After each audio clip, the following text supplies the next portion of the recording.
The night in Istanbul is a heavy blanket. It quiets the city, but it can't silence it completely. There's always a whisper on the wind, a distant car horn, the lonely call to prayer echoing from a faraway minaret.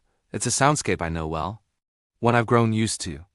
I've always found comfort in the quiet hum of the sleeping city, the feeling of being alone but not entirely. But last night was different. Last night, the silence wasn't empty. The old walls of this apartment have heard a century of secrets.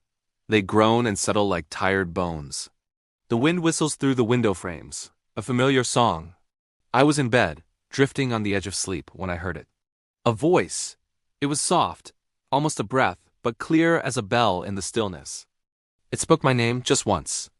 It wasn't a shout, not even a call. It was a statement, a fact. My eyes opened to the darkness. My heart, a frantic drum against my ribs. I live alone. I've lived alone for years. There is no one else here. The locks were bolted. The windows were shut. Every rational thought in my mind screamed that I had imagined it.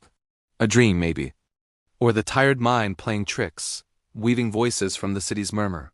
But I knew what I heard. It came from just outside my bedroom door, from the hallway. I didn't answer. I didn't move. I listened.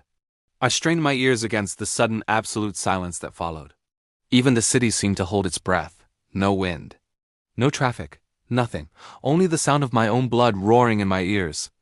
I lay there, a statue carved from fear, my gaze fixed on the sliver of blackness under my door. I was waiting for a footstep, a creak of the floorboards, the turn of a doorknob. Anything to prove there was something on the other side. Minutes stretched into an eternity. The silence deepened, becoming a physical presence in the room. It was suffocating. I thought about the hallway, long and narrow, how the shadows pool in the corners, dark as ink. How the air sometimes feels cold, even on the warmest nights. I thought about the front door at the far end, solid and locked. Nothing could have gotten in. I would have heard it. And then a new thought crept in, cold and sharp as a shard of ice. A realization that bloomed in the pit of my stomach, spreading a chilling frost through my veins. It wasn't a question of how something got in. It wasn't about a locked door or a secured window. The voice hadn't come from outside. It hadn't been trying to get in. It had been waiting. My eyes drifted from the bottom of the door to the handle.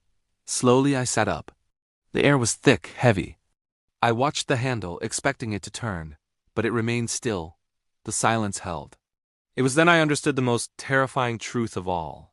There was no need for it to open the door. There was no need for it to enter the room. Because it was never in the hallway to begin with. It was already here, with me.